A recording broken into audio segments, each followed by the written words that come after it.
Good afternoon. Welcome to today's Paraspar-Lecture, organized by the Office of Communication, Indian Institute of Science. We are glad that today we have amongst us an alumna of IISc, Professor Harini Nagendra, who will speak on the topic Thinking Ecologically about India's cities. Before we begin, let me give a brief introduction of Professor Nagendra.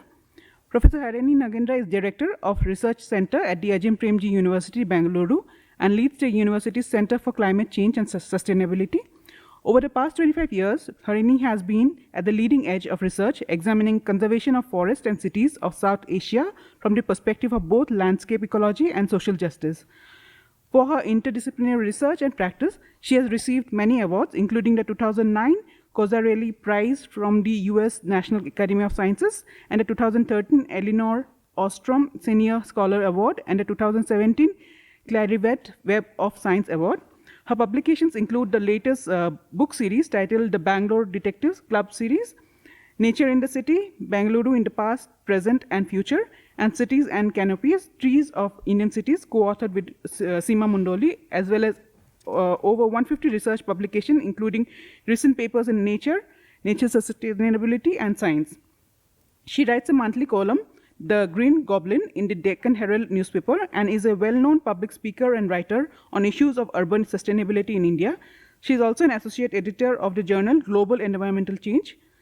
Harini has been a lead author on the IPCC AR5 report and a past science committee member of Diversitas and the Global Land Program. She engages with international science and policy through her involvement as a steering committee member of the Future Earth Program for Ecosystem Change and Society and the Future Earth Urban Ecology Advisory Network.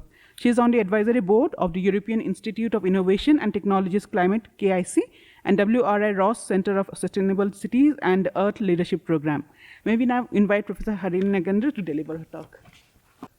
Thank you, Vitasta, and thank you to everyone. It's always a pleasure to be back at the place where one completed where you studied, and then so I did my PhD here, completed in '97, and it's always a pleasure to be back at IISc talking to everyone.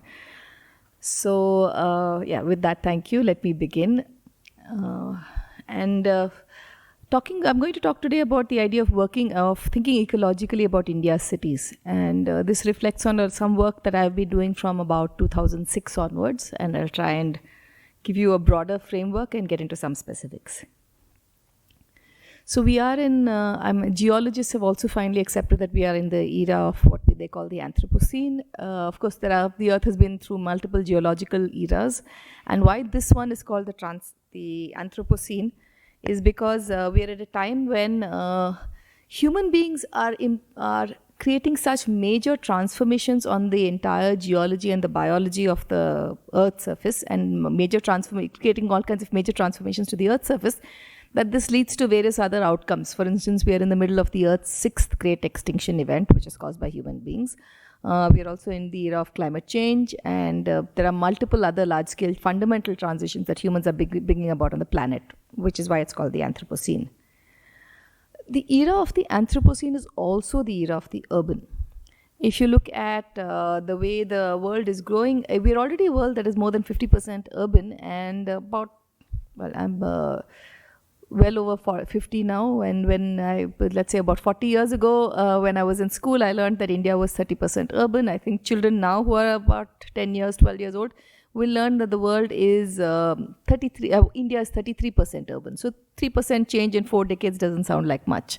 But by 2050, there are indications that India itself will become more than 50% urban, and the world, which is 50% urban, will become 75 to 80% urban. That's again a massive transformation. And why is the era of the urban the era of the Anthropocene? Because as you can see from this nightlight satellite image, what cities do is lead to massive conversions of forests and rural areas, because you need a lot of material that comes from whether it's cement or stone or mud or water or electricity, food. All of this comes from large rural areas, could be extremely distant. It leads to massive land cover change, both conversion to cutting down of forests and conversion to agriculture, and cutting down of agriculture to give way to cities. And it also creates impacts on distant protected areas, for instance, where you have large roads that pass through protected areas, and leads to massive social and ecological vulnerability. Growth of cities, if you ask most people, so let's just do a poll, which I like doing in most of these talks. How many of you are born in cities? Okay. How many of you have grandparents who were born in cities? You can already see the numbers are really, so it's a very sharp funnel. India itself is becoming far more urban, but most of us, for us, our grandparents were not born in cities. And what cities, so if you looked at cities of, let's say, 30, 40 years ago, and you ask people to define what they thought of as a city, they would say New York, maybe Hong Kong, maybe Tokyo, maybe Paris, Berlin. But what we see from new UN data is that the growth of the fastest cities today and the cities of the next few decades is cities in what they call the global south, which is what we used to call developing countries, but is now a pejorative term. So we've moved to a term that largely looks at the global south, which means cities where there is a lot of inequity in resources, in institutions, in capacity for urban growth. But that's exactly where cities are growing. Right? So the reds and the yellows that you see in this slide, which are all cities in the global south. And the three fastest urbanizing countries are India, China. The third one, any guess? Nigeria, yes. So it's a country that one wouldn't normally think of as urban, but it's the third fastest urbanizing country in the world, right? So my point really is that these are the countries that are going to take up much of the urban footprint of the future. When we say cities are now 50% urban and will become 80% urban in the next 2-3 decades, that 30% growth is not going to come from the New York or the Hong Kong or the Tokyo and Paris and cities like that, those kind of cities. It will actually come from cities in the global south. It could be Belém in Brazil, it could be Hyderabad, it could be cities of this kind. And those are cities we don't really know anything about because they are very different in constitution, in culture, in institutional capacity, in the way, for instance, the ecology is often tropical. We know very little about how to make these cities sustainable. And it's often been said by scholars that while this is a huge challenge for the world, the fact that so many cities are also going to be built, it's also a huge opportunity if we think of the fact that they need not be built in the high resource intensive way that cities of the global north have been built so far. We seem to be aping that pattern of growth, but is there a possibility to find out different ways of growth that are more suited to our environments? And this is such a little explored topic. Right? So urbanization in countries like India are very, very different from cities in the global north. In what ways? Let's start from this map, which is a satellite map from NASA and from ESRI, which is essentially looking at nightlight satellite images over 3 different time periods. And what this tells you is blue is lights on and pink is lights off. And places where lights increasingly turn on over time are places where cities are growing. If you look at India or the Indian subcontinent, cities are growing everywhere. You can't find a single place where cities are not growing. And if you look at, for instance, look at the entire Gangetic Plain, that's huge, the amount of growth. And if you look at the most recent growth, you'll find massive areas of growth in central India where the central Indian forests were relatively isolated and protected, therefore, from human impact. And you'll also find a lot of growth in the northeast. In contrast, if you look at many parts of the USA, and this is the northeast USA, so areas like Texas, for instance, you'll see a lot of deindustrialization and a lot of degrowth. Similarly, in many cities in Europe, whether Eastern Europe for sure, but also many parts of Western Europe, you see a deindustrialization, depopulation of these places and an aging of the population. And so their descriptions of urban ecology, urban sustainability are often around how do you deal with shrinking cities and make them still livable. Our discussions are completely different. So that is one example, but there are many other dimensions on which they are different. And we put together a paper for nature sustainability a few years ago. So I did this with colleagues who work on China, on Latin America and Africa. And the first thing the reviewers asked, we are essentially pointing to the fact that you need much more research on cities of the global south from a sustainability perspective. And to our surprise, one of the first things the reviewers asked was demonstrate that these cities are very different. And we thought it was obvious that these cities are different, but then we put together evidence.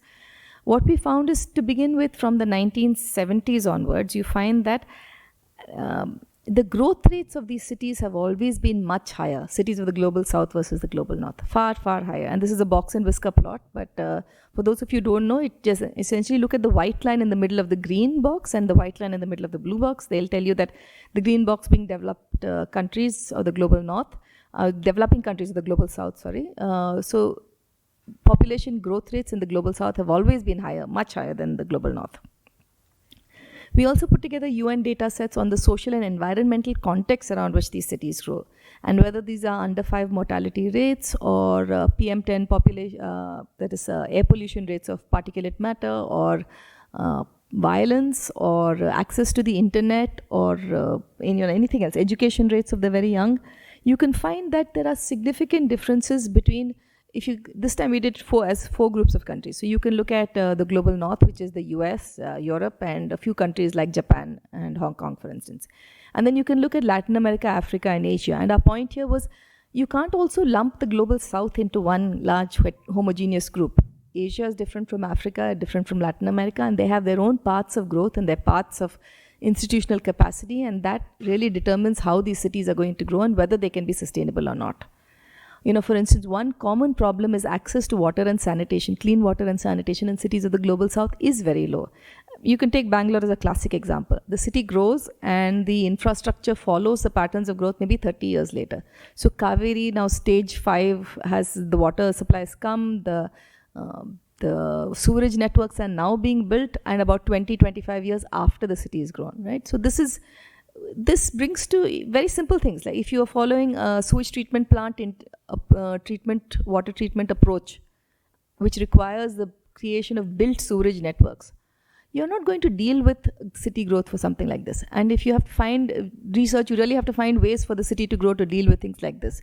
You can't look at smart cities and how to have internet access as the way to solve these cities when they're dealing with basic infrastructure problems like not having clean water and clean sewage and underground sewage supplies.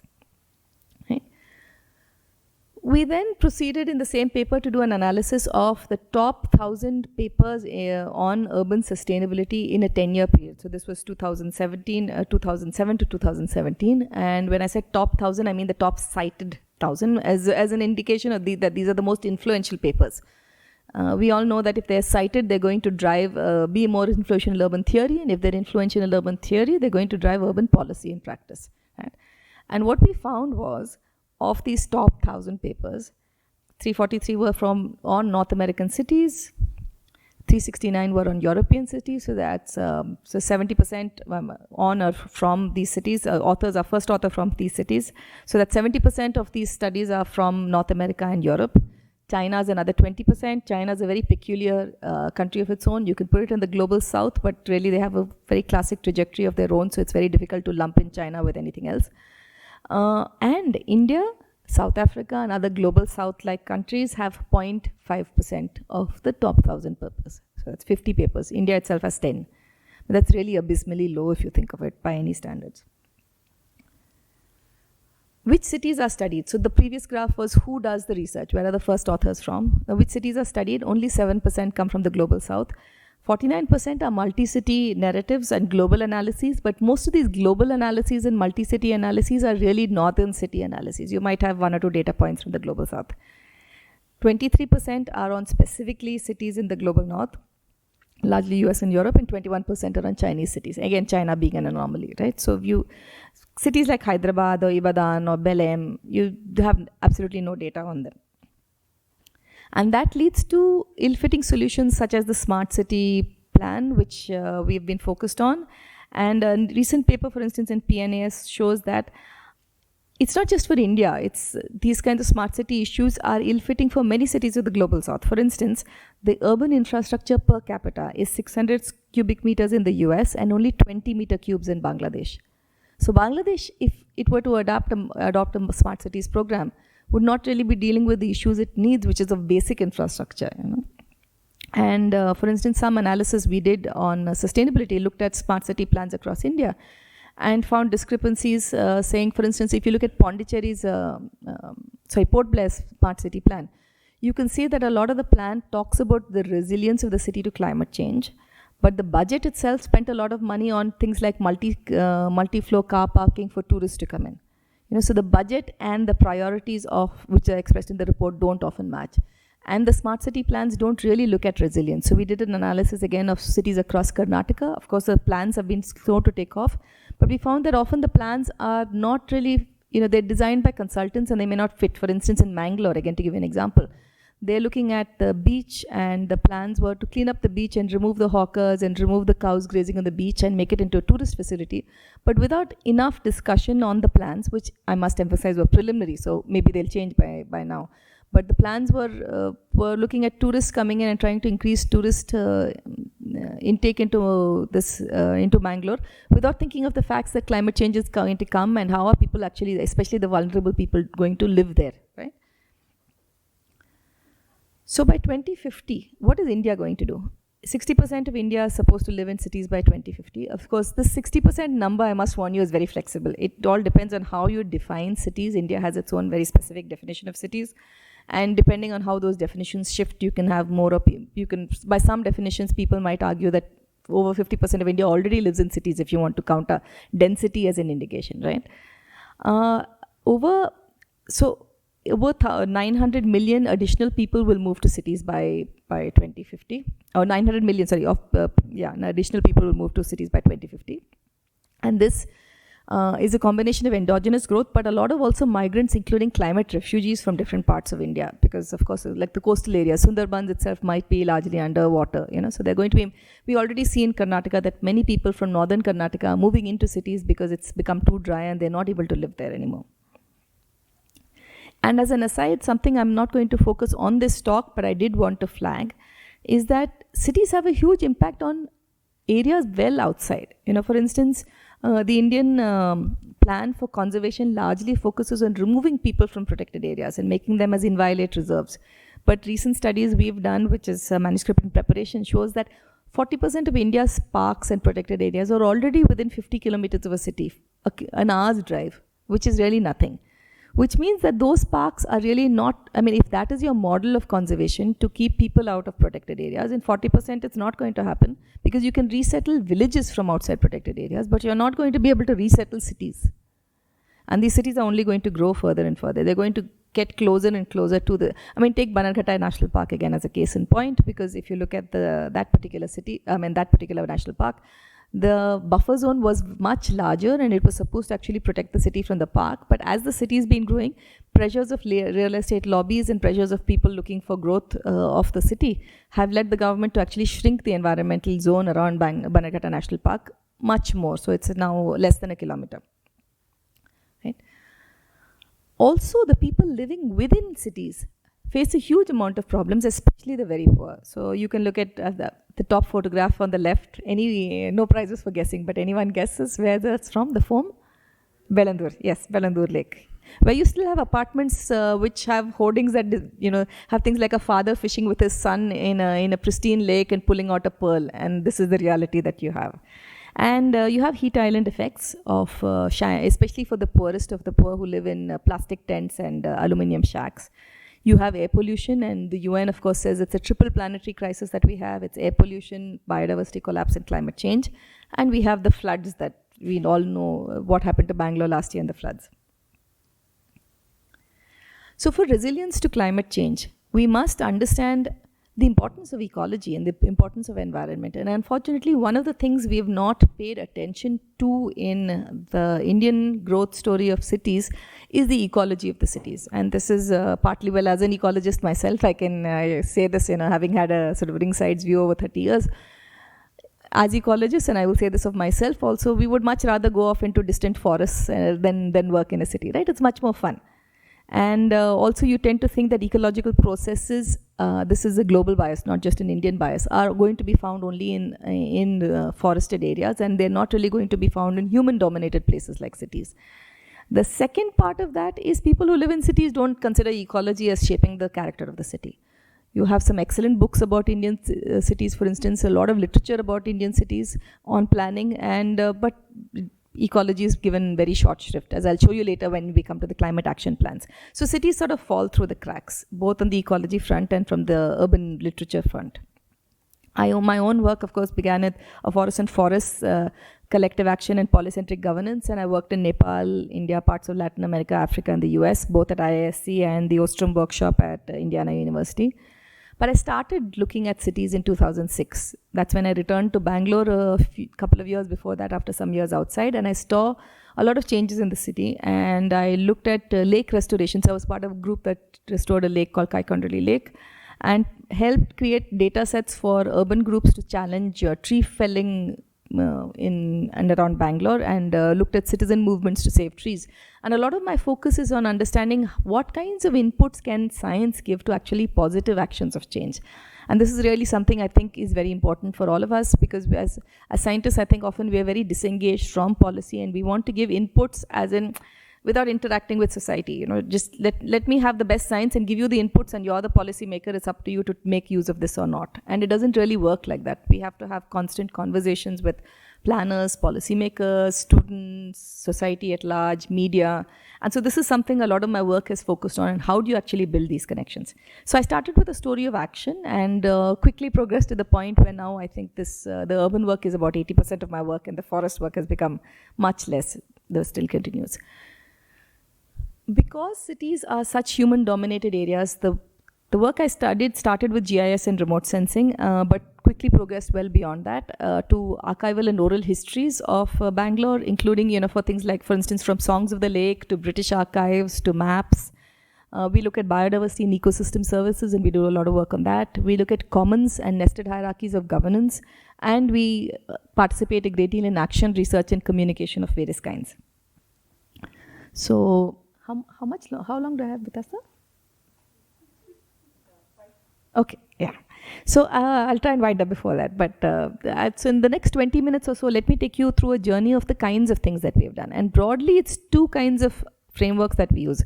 Urban landscape ecology to link pattern and process, and to understand why when something goes on in one part of the city, how can you actually scale up to make sure it goes on across the city.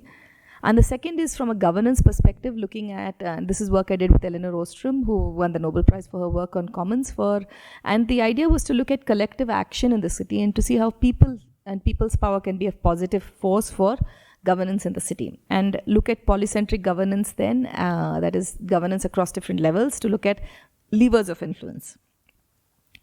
And this also draws, therefore, on some of the books that I've written, including Nature in the City, which is an ecological history of Bangalore, which I wrote in 2016, and does a 1,500-year deep ecological history of the city, as well as Cities in Canopies, which is a more popular book on trees in Indian cities. And Seema and I actually have a new book coming out in September, which is Shades of Blue, Connecting the Drops of in India cities, which is on water issues across Indian cities. So, in the rest of the talk, I'll focus on Bangalore and tell you what we've learned about urban theory from Bangalore. And of course, to begin with, just this is a quick map prepared by another colleague, H.S. Sudhira, and this shows you the growth of Bangalore from 1537 to 2007, which is when the city expanded, became a Bruhat Bengaluru Mahanagara Palike from the Bengaluru Mahanagara Palike. And but this very smallest polygon right in the center is Kempegowda's Bangalore, right? And then you can see the city has grown so much from those days of Kempegowda's Bangalore to the size it is now, to the official urban boundaries. But the ecological history is much older. You can look at, so if you look at the really old history, what you'll find is if you look at menhirs and such kinds of, the kinds of stone burial tombs that you have around many parts of Bangalore, you can see that these are from the megalithic Stone Age, and this tells us that Bangalore was populated at least around, let's say, 1500 BC, maybe even older than that. It's odd because we don't know how these people drank water. That's the oddest thing about Bangalore. It's been such an old settled place, but it's in the rain shadow of the Western Ghats, and it gets very little rainfall. It's semi-arid. There are no perennial sources of water, and we're always taught in school that human civilizations exist at the edges of water. That's where they came up. So why did people come to Bangalore in the first place? What were they doing here? Beyond the stones that they have left as signatures of their once having been here, we have no idea. We also know that around the time of the BC to AD transition, there have been amphoras with lots of coins, some Roman, but also from different parts of the world, dug up from below. And Robert Sewell, who wrote a paper on this, actually said that the numbers and varieties of coins you found seem to indicate that Bangalore was a trading route of some significance around this time, between the 1st century AD to the 1st century BC. Again, makes no sense. We are not on a well-known trade route. We are not near a port. There is no river that flowed through here and changed course. Why were all these coins here? What was going on? So a lot of mystery about old Bangalore. But what we do know is from about the 6th century AD, you start seeing inscriptions, whether on stone tombs or copper plates, which tell you that people moved into this area. And what I did was, for Nature in the City, geocoded these and laid the locations over a topographic map of the city. So this is a digital elevation map. And you can see that that Bangalore is quite a city that varies quite a bit in elevation. So if you look at the eastern side, you will see it's quite shallow and flat, relatively flat. And during the British times, they used to say that Bangalore had the Malnad and the Maidan. The Maidan being the Bailu with the flat areas which are to the west. And then the Malnad, which is the more rocky areas where you have the stone outcrops. And again, those of you from older Bangalore will remember that Bangalore used to be extremely hilly with these large rocks and boulders, which have now largely been flattened.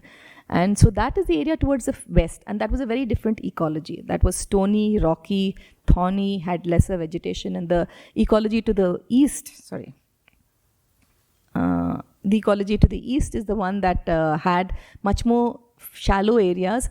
And it was favorable for people to move in and start practicing settled agriculture. And they did. If you look at the 6th to the 9th centuries, during the Ganga dynasty, people came in and planted and created these villages. From the Chola dynasty, then they came in further and further. So they're getting from east going in west. And you can see that by the time of the Hoysala dynasty, they actually start moving far, all across what we call Bangalore today. And by the time Kempegowda comes in, you see that, and why is this doing this? By the time Kempegowda comes in, you see that villages are actually across the entire part of Bangalore. Now, what do they do when they come in? How many of you have seen Ponniyin Selvan? Okay. So you remember the lovely green tanks and the water bodies. You see the rice crops and the irrigated rice crops, right? The Cholas were big tank builders and they set this up. And after that, the Hoysala dynasty followed across. So this is what the earliest villages did. They came in and there are inscriptions which will tell you that they removed the jungle, scooped out the mud and created these tanks. And these were irrigation tanks, what we call lakes today. And they held the water and they also helped the water percolate into wells that were on either side. So when the lakes ran dry, and these were seasonal lakes, they did run dry, people scooped out the mud and used them for silt and used the groundwater, tapped into the groundwater for the rest of the year, right? So you grew millets above the lake and below the lake where the water came, you grew rice and you linked them along the hydrological network because Bangalore was extremely steep and had these undulations. So water from a higher lake to a next lake to next lake would flow down. And this is also the story why Bellandur is so hard to fix because so many lakes and water systems, at least 11 water systems flow into Bellandur from different parts. So if you clear up Bellandur and have a let's say 300, 400 crore project and you don't clean the lakes that flow into Bellandur, you're going to have it full of muck all over again. And if you divert the lakes, which is what they do when they clean it by calling them sewage tanks and diverting them, then you're not going to get water into Bellandur, which means it's going to dry up and die anyway. So it's a complicated problem. It's a city system level problem that you need to fix. And we're always treating these as spot fixes. But anyway, coming back to the city, we think of Kempegowda as a visionary, and of course he was a visionary, but he could not have created a market city unless all of these, at least 75 villages, probably many more, came over centuries, connected water systems, created a fertile land which depended on water and depended on improving the ecology from the perspective of humans. The point I'm trying to make is twofold. One is that cities are social ecological systems. They're not just societies or just social constructed, built engineered systems. They're social ecological systems which have the feedback. It's because they constructed the lakes that they could grow the paddy and the millets, and it's because of that that they could plant the vegetables, and then they could plant the mulberries, and then they could have the silk that led to the weaving, that led to Bangalore becoming a weaving capital and a place of prosperity. So all of this comes together. And the second is that cities can grow when they protect ecology. I think we tend to have a fatalistic idea that, oh, it's the growth of Bangalore, what can you do? You can protect ecology outside. Indian cities are going to actually get destroyed over time. But you can see over centuries, as people came, they created the lakes, they planted more trees. So then the Kempegowda dynasty came in 1535, and then There were various kings, and Shahji at some point, Shivaji's father, came along with the Bijapur Sultanate and took over from Magadi Kempegowda and became the ruler of Bangalore from 1638 onwards. And his court poet Parmanand wrote this wonderful poem about Bangalore in the 1670s. Talking about it, again, you can see a city full of ecology. As a city which resounded with the coos of pigeons and was animated by the call of peafowl, the city teemed with deep lakes. Each house was graced by a well. Fountains gurgled at every square. There were trees thick with flowers and shade in the home gardens. The city was girdled by a bottomless moat, dotted with countless lakes, each as big as a sea. That reminds me of how many of you, you've seen all these names, Junasandra, Mallasandra, Singasandra, all these Sandras. So Sandra is a corruption of the Sanskrit word Samudra, which means a large body of water. We think of Samudra as sea, but it's a large body of water. And these were all lakes.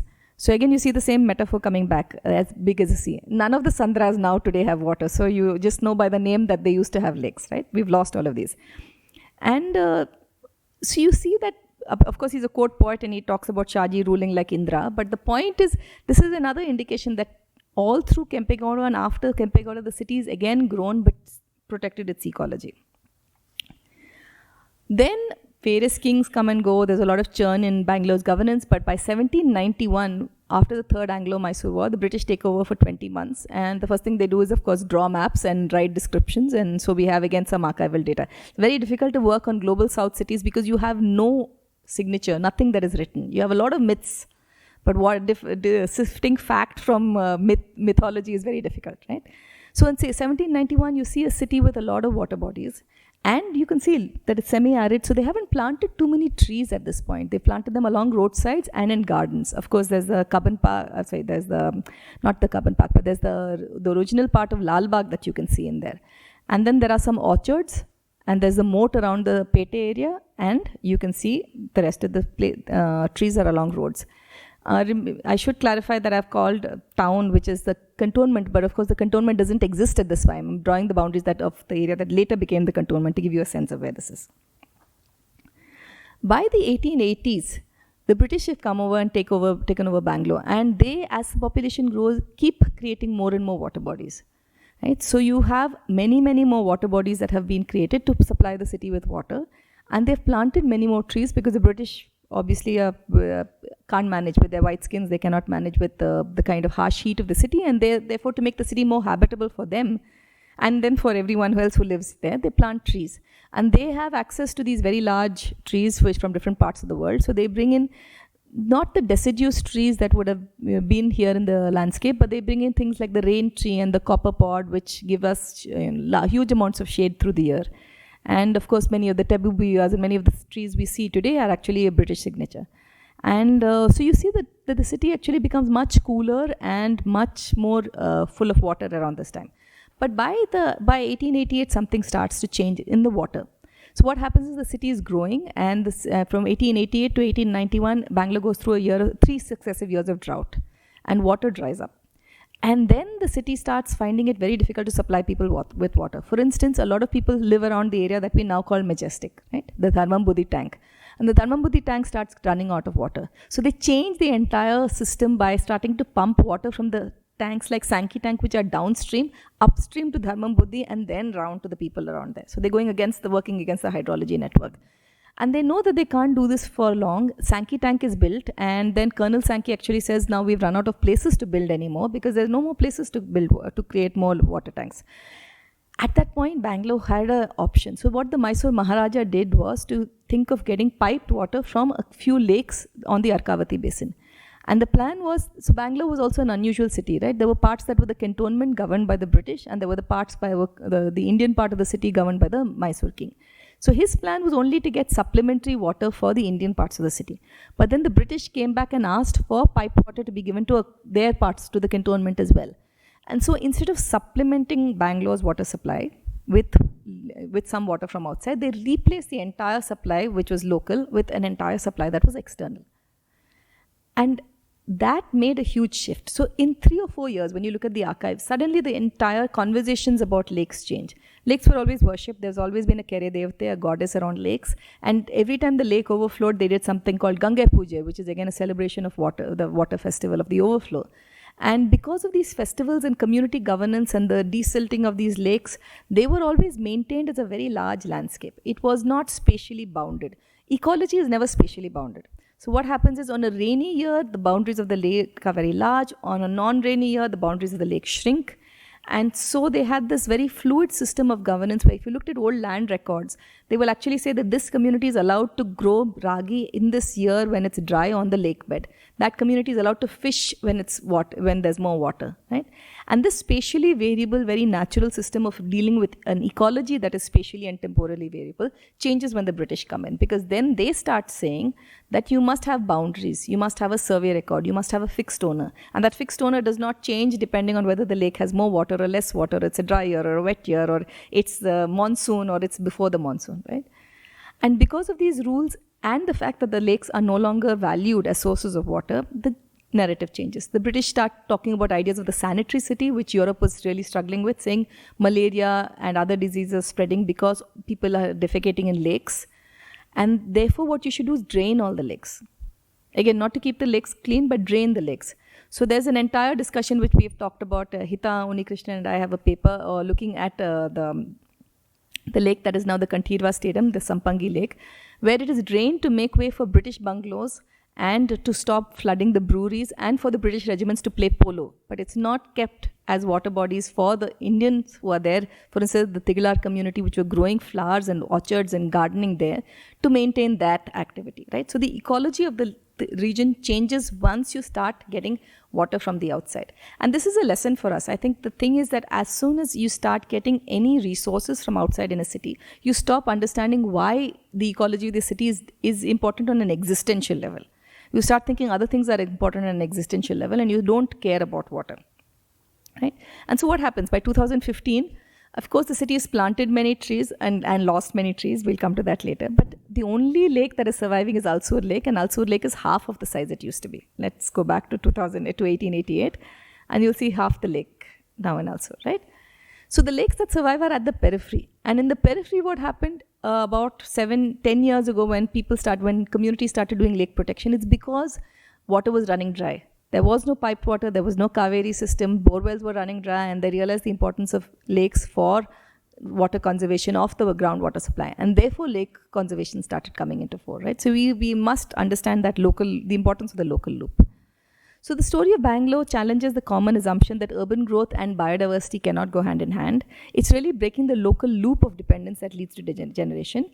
And we need to understand how to get people engaged with the ecology again, right?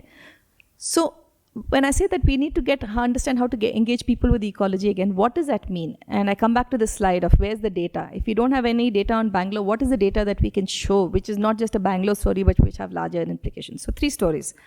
One is that when we restore any of these places, many cities are undertaking restoration projects. We are again forgetting to think of them as social ecological systems. We are thinking of them only as pure visual systems where we want to see something that looks like a lake, clean lake. All these lakes in Bangalore had cows grazing, had dhobis, had migrant workers who would forage, had gundutopes and other trees, wooded groves on the side. And we stop all of this. The first thing we do is a fence. Then we have timings and we don't allow these uses. But like I said, if you don't have sewage systems in a lake, every Indian water body will have some sewage flowing in. And the cows are the best way to pull it out. Instead, what we do is we gate it and we stop the cows from coming in, and then we send people to deweed. And that deweeding often destroys the nesting birds and that biodiversity. So people always created lakes. There are these inscriptions, for instance, which will give you people created these lakes and maintained these lakes for the good of people, for the good of cattle, for the good of the birds, and these social norms for dharma, as they express it, dharma to be to his father or to ancestors. And there are still those kinds of things that people want to contribute to conservation of lakes in their neighborhoods. This was the fertile landscape of agriculture that I've talked about. But each of these communities, we've talked to them and done detailed oral histories. They know their lakes intimately, and they're the best allies in protection. For instance, all communities who restore lakes in Bangalore will tell you that the fishermen are the best allies, because they will stay at night because they stock the lakes with fish. And they will tell you when there is so much pollution that the fish are dying, right? And they're the ones who put the bunds into, so they're actually there every night taking care of the lake. And yet most of our current approaches to restoring these lakes are to remove this and have gated kind of protection where you throw out the people.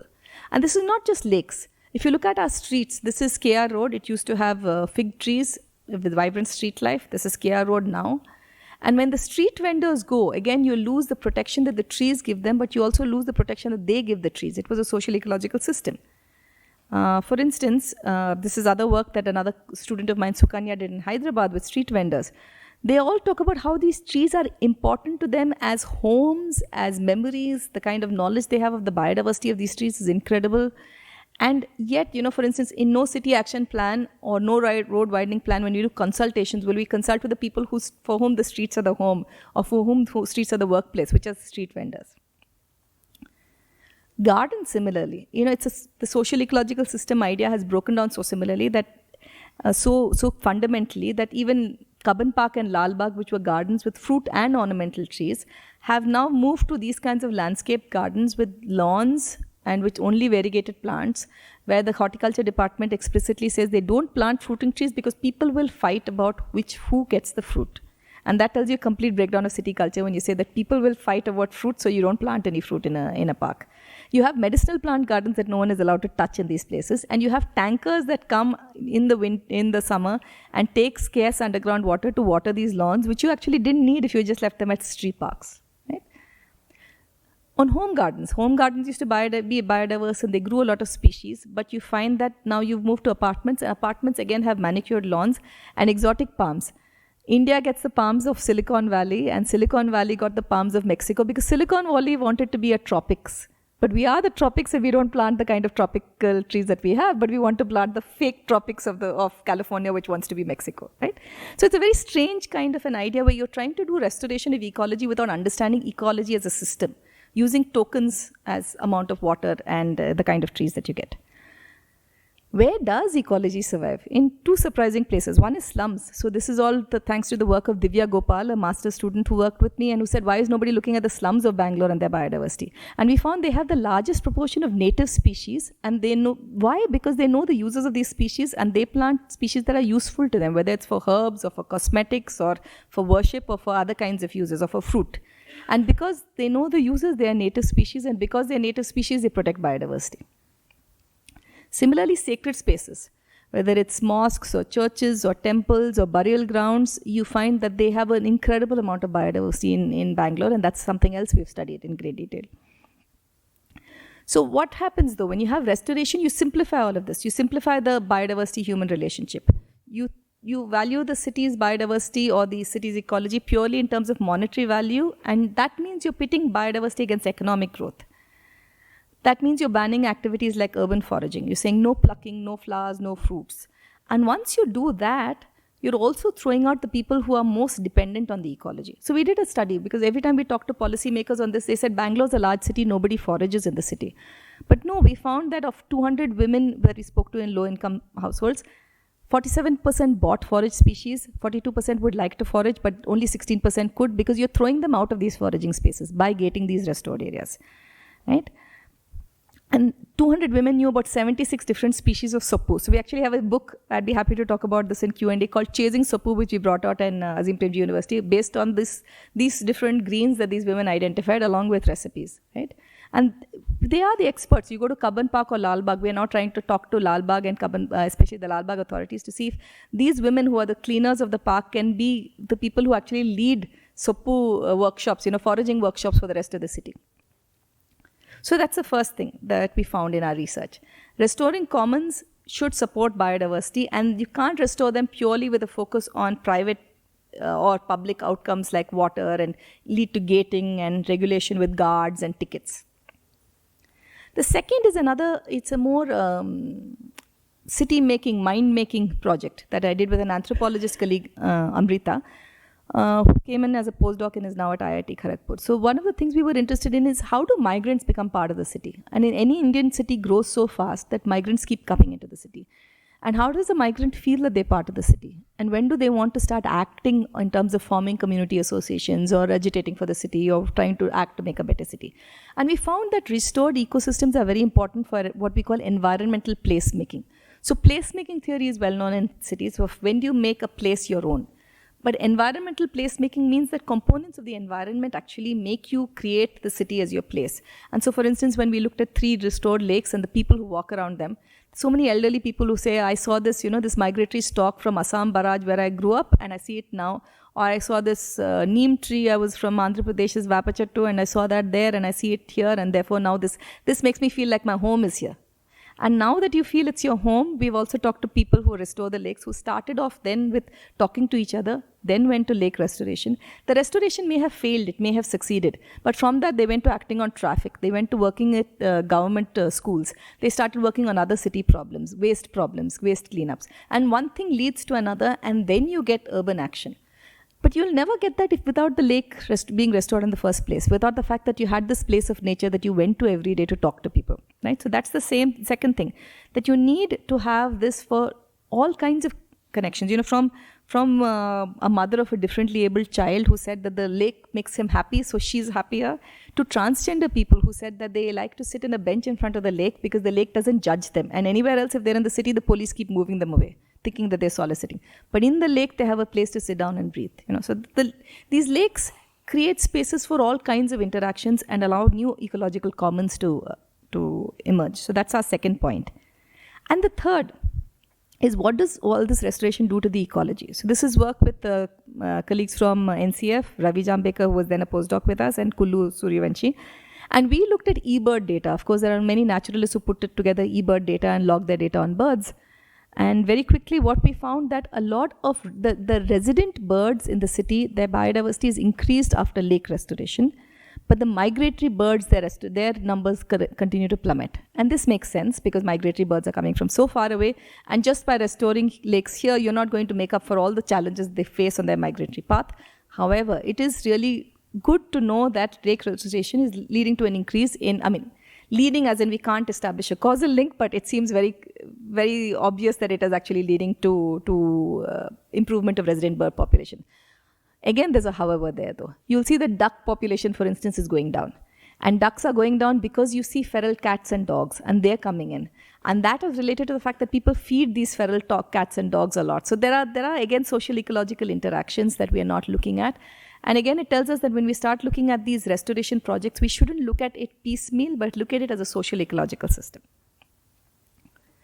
So I'll wind up with something on what does this mean beyond India? India is, of course, going to be ground zero for climate change calamities that are going to come up. And heat islands, for instance, is a big part of this. And in many Indian cities have come up with heat action plans of various kinds, or resilient city plans that are supposed to deal with heat. So Hita Unnikrishnan and I looked at a number of the heat action plans and city adaptation to this. And what we found was, it's very interesting, there's a tech bias. A lot of the focus is on SMS systems and getting people out of the heat and into indoor shelters, which is very important. That needs to be definitely there. But there's such little emphasis on ecology. There is some emphasis on, like about 45% of the plans, as you can see, talk about nature-based solutions, but they're talking about them just in a very tokenish way. Increasing water body coverage, planting trees. Again, the system idea of ecosystem function and process is not at all taken into account. What kinds of trees should you plant and where? Again, just a very simple sample of the kind of things we've been doing. There was a paper that we did some years ago looking at street trees and their impact on microclimate and pollution. And what we found is, I think you might not even need the data. Just looking at the photograph above, this is an air filter that sucks through polluted air in a road without trees, and just by having trees that comes down. So trees reduce air pollution. Trees reduce air temperature by 3 to 5 degrees Celsius. Trees reduce the temperature of the asphalt, the road surface, by about 20 to 25 degrees Celsius. They really make a huge difference. And again, if you think of that as a social ecological system, if you have trees on roads, it's not just the ecological and the biodiversity supports, but just having that less heat means that people can stand at the bus stop, can use public transport, can walk, can cycle, can have shops, you can have street vendors, you can have a different kind of a city. As opposed to a city like Dubai where you are, perforce have to stay in your car and drive from place to place, which has other sustainability impacts.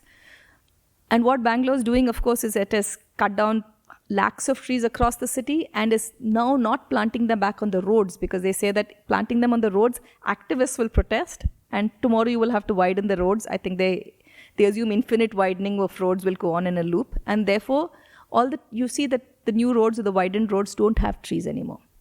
And trees are really where trees need to be on roads, not in distant areas. This is one, I think, thing that we found in our research. You have to have the trees back on the roads because that's where they have the greatest impact on the city. So I'll end with this. How do we build a pluralistic and a polycentric vision of ecological sustainability? To me, for cities, you have to have commons, because I think one thing we see in Indian cities, whether it's Delhi or Chennai or Bombay or the Arik forest in Bombay or Bangalore or Coimbatore or wherever you go, policymakers will only act when citizens protest. And the government does act. When citizens come up and demand, they do act. Look at Steel Flyover Beda, for instance. That was a huge protest. It was very successful, and the government reacted, for instance. So I think and lake restoration happens when people come together. So I think the way forward for Indian cities is people have to come together, and therefore, how do you reach out to these people? So this is some of the books that we have. For instance, I'll just talk about one, Where Have All Our Gundatops Gone, which is again a publication of the university, Azim Premji University, where we did a bilingual book with our students writing about these Gundatops, which are these sacred groves, village groves that have disappeared across Karnataka. And it's Kannada on one side, English on the other side. The Karnataka government was so interested in this that they asked us for 6,400 copies, which are now in panchayat libraries across the state. We also have a little teaching booklet that we've given them. You can teach high school, primary school maths or physics or anything outdoors, right? Look at a peepal tree and see what kind of branching patterns they have. Count the number of leaves. Talk to your grandparents about the history and the culture and find out any recipes that they used. Draw a map of where these commons used to be. Look at the connections between lakes and find out about hydrology. There's so many things you can do with student projects that also embed you within this. And one of the things the government is interested in is now you're trying to see if they can use MNREGA funds to build Gundatops back. And that would again be very useful across Karnataka. So I think there are many of these spillover effects that academics, it's not that they always happen, and it's not that it has happened, these are early stages of conversation, but there is hope for these kinds of large-scale interactions happening. So I think the thing for us to end with as academics is how do we build a different imagination, taking our science through art, through education, and through outreach. I'll end with this. For instance, outreach is a program that we started at Azim Premji University through the Climate Center, which we started with Rivers of Life, which was an exhibition last year, primarily for school students and college students, and primarily, again, because it's bilingual, for government school students, though we, of course, got other schools. And we got 10,000 visitors last year. This year, we plan to do it in Bangalore and Bhopal, and we plan to scale it up to 30,000 students. And so these are the kinds of things I think we need to be having conversations on. Not only how do we actually have research so I'll recap. I think the thing we found is nature in the city is essential for sustainability, but our research is really scratching the tip of the surface. There's so much we don't know that almost everything is a new discovery. Second thing is we need to think of cities, whether you're an urban theorist or you're an ecologist, start understanding cities as coupled social ecological systems. And the third is then how do we take this forward to communicate this to wide and diverse audiences? What are the levers of influence that we can use? I'll end with this and I'm happy to take questions.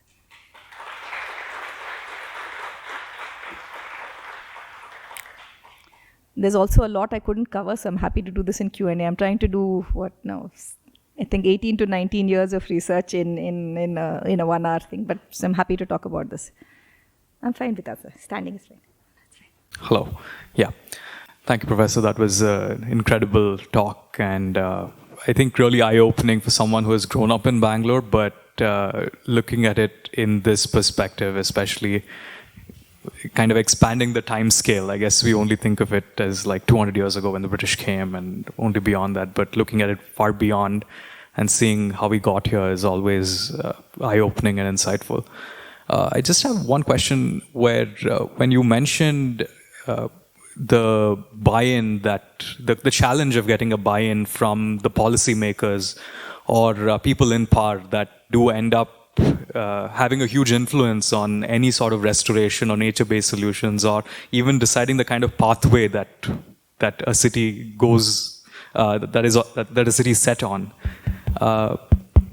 I see that you mentioned that consulting firms, and especially these, the kind that make the reports, have a big influence on this. So in your experience, especially in the last few years or even beyond, how do you see getting, such systems thinking kind of, perspectives to such, power brokers in a way who end up influencing a lot of these things? And especially in the context of, where the economic benefits are. I guess you did touch on this, that a lot of the real estate lobby and, the adjacent kind of economic systems are always in loggerheads with people who have this sort of perspective. But I feel, how do you communicate with these people that they are in economic benefit if they do adopt nature-based systems and, in restoration? So it's always a tricky, that's the heart of the challenge. I think you can work with multiple stakeholders, but what we've found through our experience is always best to work with the government. Because if you work with the consultants make plans and go away. Sometimes the plans are excellent, sometimes they're not good. So it really depends on the plans. If you look at the Bangalore, for instance, the regional planning, the RMP of 2023, that was a very good plan. But it's the planning process that is always messed up, right? Because there's so many actors, there's so much jostling, and it's usually jostling for economic benefit. And so if you can change, I think what you have to do is intervene in the planning process. And that's always going to be either government elected representatives or government as bureaucracy. And so that is just a constant. You'll always find good people. You'll always find people who don't want to listen to you. But is it the good people that one can work with and slowly plug ahead? So the Lake Group, for instance, there was one officer who was the chief engineer of lakes called B.V. Satish, and he retired a few years ago. But he's the person because of whom a lot of lake restoration actually happened in Bangalore, because he was that one good officer that people could work with consistently. And many lake groups will tell you that. So you just have to find that one good person or the few good people and work with them.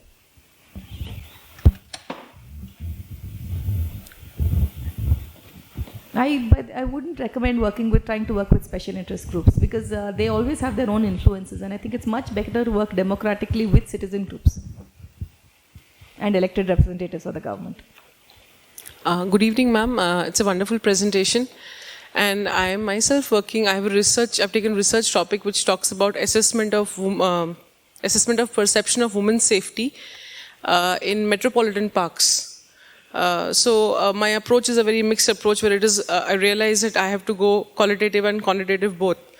And I have read your research that you've done for Delhi and Hyderabad. So I've been kind of chasing you and reading your papers. So I just wanted to ask, is there something that I should not miss? Me being an urban planner, I do not come from a background of landscape. I'm an architect, urban planner. So is there something that you would want me to cover and not give it a miss? Yeah, we should talk after this for more details, but I think the main is one thing I was telling you is something that you're doing is use qualitative and quantitative. And the second is different cities have their own. True. So, for instance, Delhi, the security situation is so intensely bad, really, that True. it's very difficult to find. Women access very few parks unless they have a family member or large True. families come as part True. of large families. Bangalore is so much that way, very different kind of a city, and people are going, many places. So it's very city to city context specific. True. And I would also say, I think what the qualitative gets you at things that the quantitative simply does not, because you can understand how different groups claim this. So I would just say that gender is a very important thing that we've seen. Age is another very important factor, but another factor that is not discussed much is caste. And that influences the livelihood strategies or the ways people feel comfortable claiming parks or not claiming parks. And so there's a way in which the guards tend to interact with them and people tend to interact. So that's broadly it. But yeah, we can chat more after. Thank you so much, ma'am. Thank you so much for a really amazing talk. My question is, based on your experience, what strategies that have worked really well for engaging with policymakers in Indian context? And this is not only from Bangalore, also from your research and also engaging with other people who work in this area, maybe in other cities of Hyderabad or Delhi or any other part in the country. Like, what strategies in general work when you are engaging? You mentioned some of them already in answering previous questions, but could you elaborate a bit more on other things that are there? Thank you. In think the main one of the things that really makes a difference is being there for the long term. I think that just engaging for one project or at one point of time does not really make a difference. They know if you're there around for a long time and you've got to be trying to do something good. So that is one thing. Second is the language. I mean, it really makes such a huge difference. You have to communicate, especially with elected representatives, in the local language. Many groups come in and they want to send emails and they send them in English and then they say nobody responds to me. And you have to be at the office or meeting people in person, talking in Kannada, or that really makes a difference. Talking in person. I think very often you have people who come from IT backgrounds and who think that if you send an email, some people will definitely respond to emails. There are obviously some very IT savvy officials, but many will actually. It makes a huge difference if you don't want to only talk to the people right at the top, but you want to talk to the people who are managing the lakes, managing the parks, managing the streets, which is really where action is. Then you need to have this. The third thing I would say is to try a bunch of different things. If I look back, we have tried so many things. Some things that we put a lot of effort in sank. Some things which we didn't we put a little bit of effort in because we think it wouldn't go somewhere, went spectacularly well. So I would just say keep trying. We try 1,000 different things. It's like throwing something on the wall. You see something stick, something fall off. But really being there for the long term, trying everything.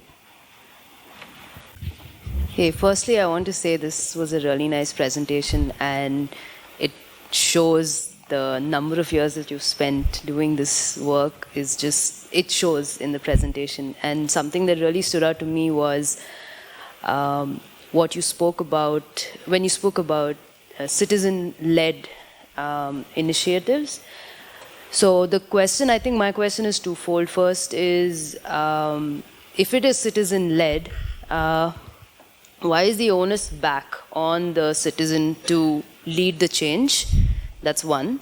Two is, in a span of, let's say, 10, 20, 30 years, what is the pattern of change or you have seen with respect to citizen-led initiatives? So the first, I think, is a more, if I get it right, a philosophical question. Why should we be the ones to lead the change? I mean, in terms of why should citizens be the ones? I think there's a lot to that point. It's not necessary. Really, the government is the plan, and especially the planning agencies involved should be the ones doing the planning. But the fact is that they are not, or the kind of planning. I won't say they're not doing planning, but the reality is the kind of planning they are looking for, and the kind of infrastructure-led development and visions of growth and economic growth fueled urban policies that they're looking for are not really going to be sustainable in the long run or even in the short term. And so the only way forward is citizen action. When it comes back to the question that you asked, about economic growth, I think because it's a question, should we be trying to overturn the system? And I think we should be. At the same time, we need to work within the system to work with the people in the system. Because I don't think system overturn is going to happen. And so what we need to do is transform and find our pockets of change and work in collaboration, and always work with an idea to see how to scale this up. And government is, of course, the biggest and the most long-term person with the organization which is there for the long term. Yeah. So that's the thing. I think, and government does, I've seen, respond when they see enough action from people. So there's that in terms of the hope. What is the biggest change I've seen? I think what I've seen is a lot of networking of community groups. And that is a part I didn't have time to speak to. But in general, if you look at commons literature, this is something that is well known, that the real possibility for system transformation happens when local collective groups come together to form federations. And those could be formal federations, those could be informal. And you can see the same thing in Bangalore, for instance. So when groups came together to actually create a PIL for there were a number of builders that were encroaching on Bellandur Lake's wetlands, and 3 or 4 different lake groups came together for that PIL, and then it became a very successful PIL. Similarly, and that led to the NGT ruling that expanded the buffer zone around lakes to 75 meters, which was a huge ruling, with some impact. And similarly, what you find is now that groups are from Delhi and Coimbatore and Bangalore and other places have started to network and talk to each other and say what is a good paper, or what is evidence to use in a court ruling, or what can I learn from this case and what can I learn from that case, or what are the other best practices on lake management that you can take forward. So I think this kind of polycentric networking, which is informal networking going across, I think that really helps a lot, because it builds that hope, that sense of staying there for the long term. Because otherwise the reality is it's a hard thing, and many communities just despair and give up. So I think my follow-up question then would be, what is the responsibility on the different strata of economic availability that different citizens have toward this sort of taking the initiative to do something to see change? Yeah, again, to me, that becomes, I mean, in theory, it would be the responsibility of the wealthiest to do something because they're the ones benefiting from the growth of the city. But I think that doesn't actually get us anywhere because we have to actually come back to who's doing what and can we actually get groups together. So in fact, what you see is that it's organizations that are with, for instance, street vendors or organizations that work with informal settlements that are actually very politically active and trying to get a lot of the policy changes in effect. And they are, so I think you just work with whoever's working and try and get that ahead. Thank you. Hello. Firstly, brilliant presentation. So my question is basically something that you have sort of already addressed in the presentation, which is basically about inclusion of the local communities when it comes to ecology conservation. So across the world and especially in Northeast India, they have figured like traditional knowledges for ecological conservation have actually worked out the best within the Indian context. So I just want to understand like whether like what they have found for forest and rural areas, whether that also holds true from the urban context. And if so, like, are there any examples or like, are there any plans how they can actually utilize the traditional knowledge of the local communities for preservation? So yes and no, I would say. The challenge really becomes for urban ecosystems. So yes, on the trees front, for instance, the traditions of planting that communities used to have were you typically planted tamarind and jackfruit and mango and honge and neem, and these were both useful as medicine, good for the air, cleaning up the air, and good fruit, and so they had multifunctional benefits. And so in that sense, traditional knowledge on tree planting practices is something we have lost, and they support biodiversity. So we should go back to those, at least in part. On the lake front, there's a complete system transformation. So if you take Bangalore or any semi-arid landscape, Hyderabad, Delhi, from being seasonal rain-fed water systems, we have changed to perennial sewage-filled water systems. That changes from the microbial ecology to everything, right? And so what we have is a challenge now of a new system of governance. I mean, new system which is a different ecological system. The entire species probably makeup has changed. And so we can't govern them the same way. If you think of traditional systems, we used to drain the lakes. I mean, they would go dry anyway in 2-3 years and then scoop out the silt. You're not going to be able to drain these lakes and scoop out the silt every 3 years. Then you're going to pump crores after crores again and again into these projects. What is the way forward? I mean, I don't know. They treat this water and sewage treatment plants, but then when sewage treatment plants don't suck out nitrogen and phosphorus. So when the water comes back, it's nutrient rich and you get overgrowth of vegetation and you get the deoxygenation of the lakes and then you get your turtle death. But what we need to do is, there are solutions that people are trying of various kinds. For instance, growing some islands with water bottles and other kinds of aerated. So you can grow vegetation near the entry point of the lake and then use this vegetation for either biomass, bioenergy, or for making reeds or something else. So there are things, but the point is you can't use traditional solutions is what I'm trying to get. Similarly, we used to have a lot of open areas where you could grow food. Now we'll have to look at how you can use the city to grow food for sustainability, but do it in rooftops, do it on wall fronts, do it in different places, because you've built vertically. You don't have the place for sprawl anymore. So yes and no. I mean, the city is a very completely different social ecological system in many ways. Right. Thank you. Thank you. It's always nice to hear you take us through the history of the lakes and urban commons. So I have a question to you just to comment on the sort of gatekeeping that's there on urban commons. So, for example, lately there was this mandate that you can't picnic in Cubbon Park, you can't play, you can't literally do anything apart from just go in and walk. And Cubbon Park and Lal Bagh, they're all sort of in some way elite spaces too. It's not open to everyone, even though, superficially yes, but inherently there are some divides there for, entry. So I just want you to comment on even these citizen-led initiatives and outreach activities are, the voice only of the elite and not the economic poor or herd. And also when you look at lakes, it ends up being, say, any sort of change that's brought in, it ends up being for either walkers, joggers, and cyclists, or things of that sort. So how do you really see a diverse population gain from any of these conservation efforts? Because somehow the narrative is towards a certain class and caste and group of people. So I just want to hear your comments on that. That is a problem. I mean, when you say the commons, it's whose commons and who's participating in the commons. And of course, it's going to be very a few, because the city itself is skewed. So the thing is, I see that. And I think we have twofold challenges. Again, and from the pragmatic in me says, if somebody's, so for instance, let's take something that I've actually been very happy to see, is the growing, I don't know how many of you have seen this, the growing groups of people who are working in who are taking up parks across Bangalore on Sundays to read books and to paint. So it's like Cubbon reads and Cubbon paints, or HSR, which is close to where I live, HSR reads and HSR.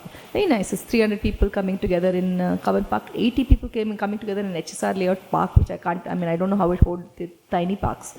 Right? So it's very nice to see commons being reclaimed. And I think a lot of the reclaiming is in reaction to many of these strictures that you're talking about. On the other hand, it is very true that there are only one kind of people, and there is self-exclusion. So that, I think, needs to be critiqued. But I think one of the things we need to look at is what kinds of groups, what kinds of ways of getting together allow for other groups to join. So you take Jakkur Lake for an example, and there are different lakes. That lake, the local village, the groups of women around the village, in the villages around the lake, actually can contribute because they work in the medicinal plant garden, they engage. This grazing is actually allowed officially by the BBMP because the trust that manages the lake pushed BBMP to allow grazing. Similarly, Saulkere again allows grazing. So there are groups that work with this. So I think we need to start with reclaiming the commons, and then as a next step say who's excluded from these commons and see how to integrate that. But sometimes what happens is, if you set up a lot of expectations up in the front that unless this is perfect from the start, we're not moving ahead, nothing moves ahead. On the other hand, that should not be an excuse for moving ahead and exclusion. So it's something that we have to keep in mind very much, the equity issues. But it's something that we have to keep in mind while trying to see, first of all, how to combat just complete exclusion from the commons, especially with parks.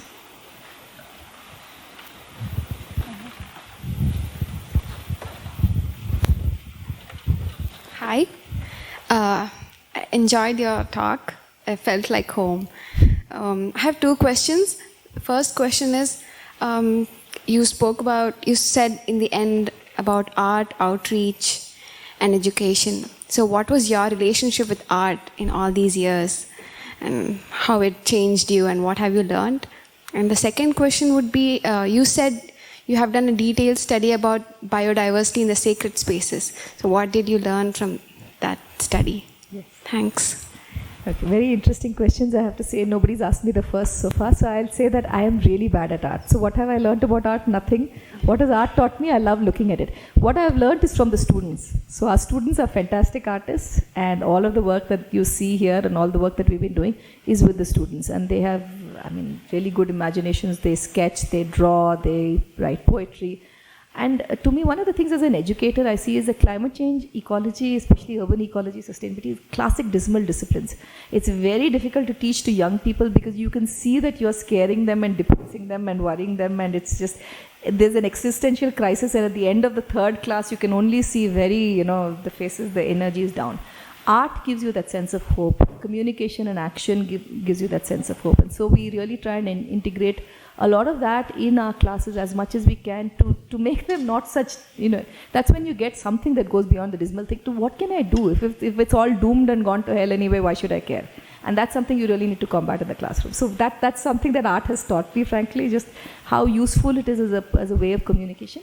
It's also very useful for children. So our Rivers of Life, the climate change exhibition, students respond to art. We had Chanchal Singh Oberoi, who came from the Andamans. He's a government school teacher in a remote Andaman island. And he did these workshops with students where he makes them draw an animal or a plant and identify themselves with that. And the rest of the workshop is just you're the animal, and the rest of your friends are the other animals, and you're the ecosystem playing a game. Fantastic. And if he didn't start with that sketch, there wouldn't have been so much enthusiasm. So that's the art. On the sacred spaces, what we've done is looked at biodiversity in different sacred spaces across Bangalore, and especially from the trees and plants perspective, and tried to see what they are and catalog them and understand the species that there are and what are the potentials for involving groups of different kinds with the conservation of these sacred spaces. From, it could be from a sacred tree to all the way to, like I said, graveyards and mosques and churches and temples and all kinds of spaces.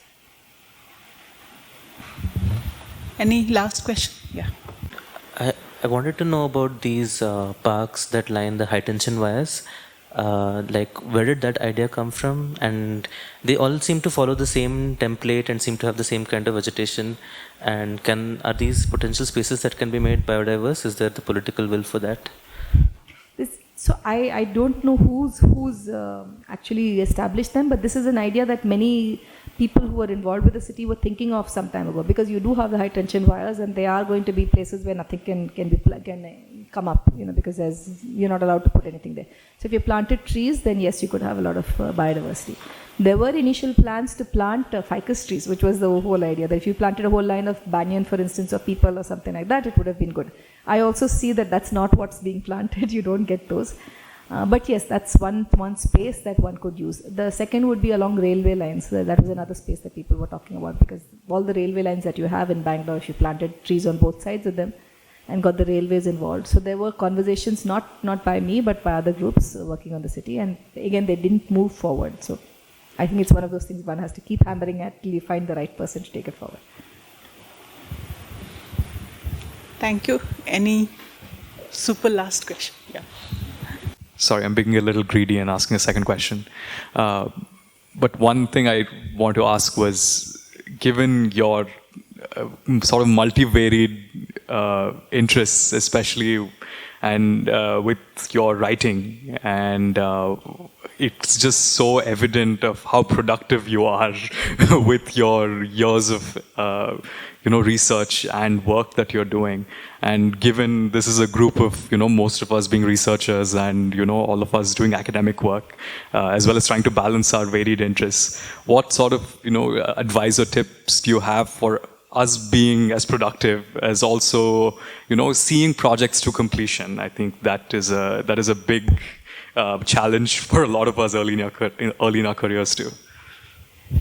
So I don't know about productivity, because that's always a rolling sphere, right? You can always see people who are more productive than you or less productive. I mean, what is productivity? I think in a long term of work, it's some work is very thoughtful and takes years to mature. Some work is of the kind. So I think my one piece of advice was don't get hung up too much on productivity or numbers of outputs. Think of value and long-term impact.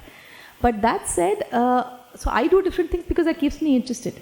I know friends who are theoretical physicists who only like to do their theoretical physics, and that gives them great joy, and I think that's perfectly fine. And for me, I would get terribly bored if I only did this. So my different work, the different work I do feeds off to the other kinds of interests. So music or writing or poetry or art is something again which I'm so bad at, but I wish I was better at it. Those things would feed off each other, and that helps things go ahead. So that really, I think find your joy. I think if that's the main thing, because otherwise what can happen, especially at the PhD stage, is it seems like a never-ending thing, and it can suck the joy out of it. So if you keep doing whatever gives you joy, then your research will benefit from that. Thank you, Harini. We could listen to you forever. Thank you for this engaging and multifaceted talk on ecology, and thank you to the audience for this vibrant discussion. May I now request Professor Kaushal Verma, Chair, Office of Communication, to give you this small token of appreciation.